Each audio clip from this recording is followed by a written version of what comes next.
Bon, aujourd'hui les gars, on se retrouve pour une nouvelle vidéo. Et aujourd'hui je vais vous parler de la personne la plus détestée de TikTok et de YouTube.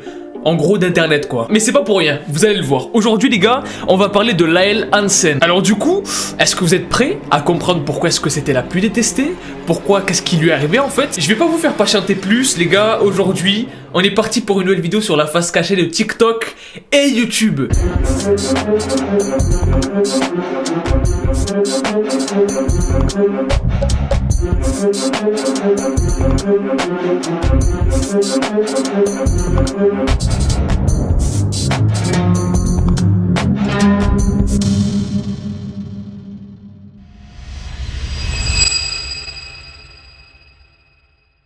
De base, Lyle Hansen, c'était une youtubeuse qui faisait des vidéos de tout ce qui est fitness, tout ce qui est contenu thick. En gros, là où on voit des grosses performances de muscu. Puis après, elle a commencé à se lancer dans des vidéos qui concernent un petit peu plus la musique en fait, l'industrie de la musique. Du coup, elle a commencé à faire des parodies, par exemple sur des clips de XXXTentacion, dans des vidéos du genre comment faire un clip à la XXXTentacion en 5 minutes, par exemple, tu vois. Avec toutes ces vidéos-là, elle avait vraiment un gros potentiel, genre le potentiel pour devenir l'une des youtubeuses iconiques de la plateforme, tu vois. Elle a commencé à gagner de plus en plus d'abonnés, jusqu'à dépasser le 1 million d'abonnés. Elle a commencé aussi à faire des clashs musicaux qui ont fait que du coup, ça l'a propulsé encore plus. Enfin bref, en gros, c'est la youtubeuse du moment, la youtubeuse qui est en train d'exploser, qui est en train de tout péter sur YouTube et qui a un potentiel de malade.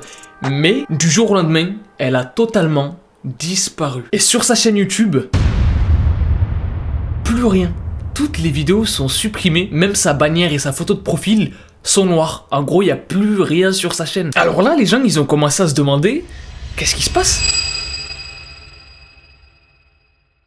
Là, le truc, c'est qu'il a commencé à y avoir plusieurs rumeurs sur sa disparition totale d'internet. C'est-à-dire que même sur ses réseaux sociaux, Instagram, Twitter, tout avait disparu en fait. Du coup, déjà, on dit qu'elle avait tout stoppé parce qu'elle était plus avec son mec. Et comme c'était son mec qui s'occupait de ses montages, bah elle aurait dû arrêter. Sauf qu'il n'y a pas de lien en fait. Elle aurait pu prendre un autre monteur. Donc, c'est pas ça. D'autres ont carrément dit que c'était parce que son mec est mort.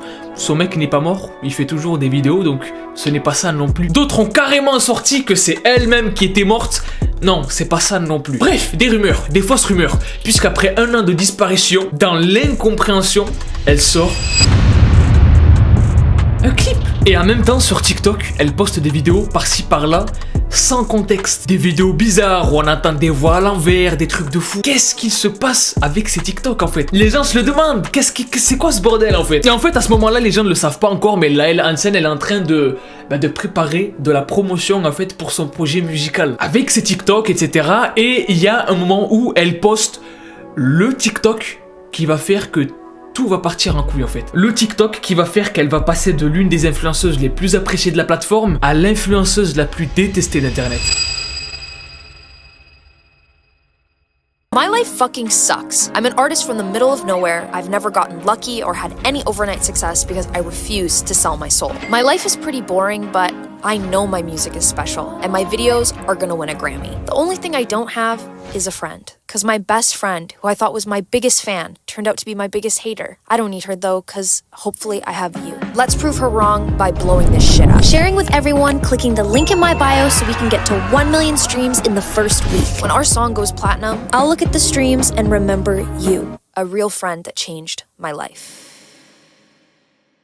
Là, les gens ne comprennent pas trop ce qui est en train de se passer sur tous ces réseaux sociaux en fait. Parce que dans le TikTok, elle trash talk, enfin, elle insulte, entre guillemets, plein d'artistes en fait. Mais pourquoi? I've never gotten lucky or had any overnight success because I refuse to sell my soul. Elle dit du mal d'énormément d'artistes qui sont dans le game déjà, tu vois, en disant qu'ils ont vendu leur âme au diable, un truc, et que du coup, comme eux, ils ont vendu leur âme au diable, c'est pour ça que eux, ils ont marché, mais que comme elle l'a pas vendu, elle marche pas.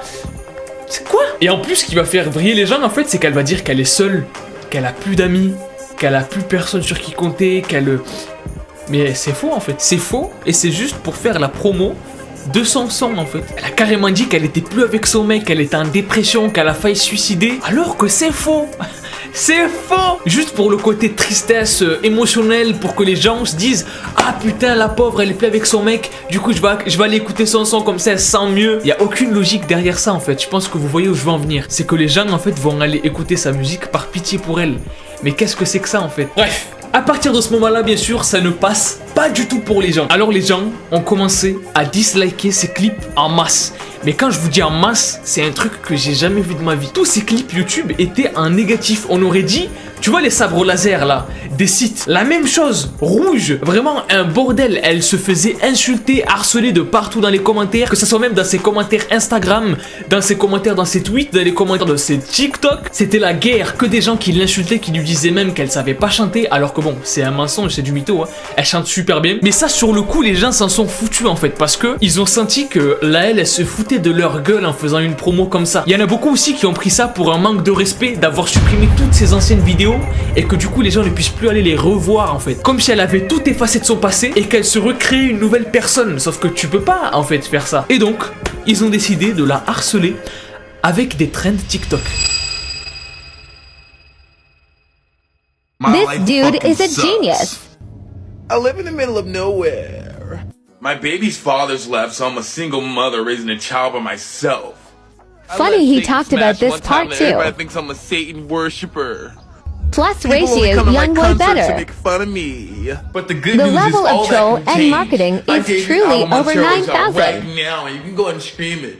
But as for now... Il y a carrément eu une trend TikTok où des gens se foutaient de sa gueule en répétant du coup les phrases et tout qu'elle disait, genre ouais je suis triste, j'ai pas d'amis, et du coup j'ai décidé de faire une musique. C'est devenu littéralement une trend sur TikTok. Une trend, pour ceux qui savent pas, c'est une tendance. En gros, t'as des centaines de milliers de personnes qui font un truc, tu vois, et du coup ça fait buzzer ce truc là. Ben là, dites-vous que c'était ça sur une personne pour la harceler en fait. Et le pire, et ça je pense que c'est ce qui a fait le plus mal à sa carrière d'artiste, on va dire, c'est que il y a l'un des artistes qu'elle avait insulté en disant qu'il avait vendu son âme, qui lui a répondu avec cette trend en fait. Et ce mec là, c'est le roi de TikTok. C'est Lil Nas X. Là, c'est le mec qu'il faut pas chercher sur TikTok. Sinon, t'es fini. C'est vraiment mal tombé pour elle. Parce que comme je vous l'ai dit, Lil Nas X, c'est littéralement le roi de TikTok. Il sait très bien ce qu'il fait avec le buzz. Quand il veut être méchant, il peut être très méchant sur ses TikTok. Et là, ça a augmenté encore plus le taux de harcèlement, d'insultes envers elle en fait. Et du coup, au final, il y a eu beaucoup plus de haters. Quelques mois plus tard, après tout ce qu'elle a reçu, en fait, elle a décidé de faire une nouvelle vidéo, un nouveau TikTok en fait, où elle s'excusait pour tout ce qu'elle avait dit et tout ce qu'elle avait fait, les mythos, etc., auprès de sa communauté. I really fucked up. A shitty video I made blew up and now 10 million people hate me.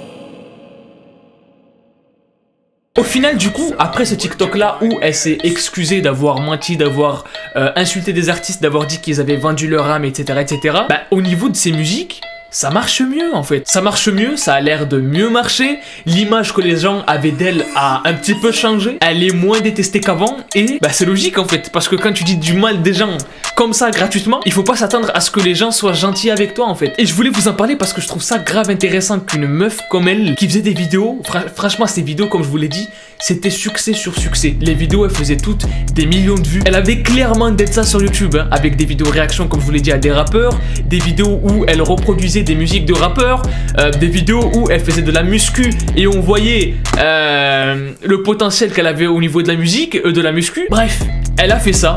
Elle a pris un énorme risque en oubliant tout ce qu'elle avait fait avant, en supprimant tout ce qu'elle avait fait, tout ça pour essayer de se lancer dans la musique. Et c'est là en fait où on voit la puissance de la promotion en fait.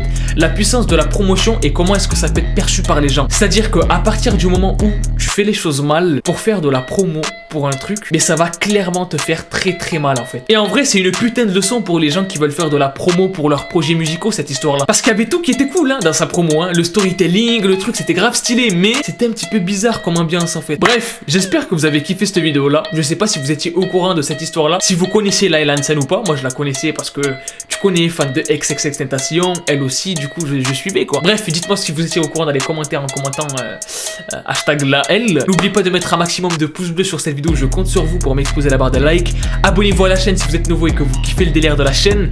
Moi je vous dis à la prochaine, peace out et kiffez la vie.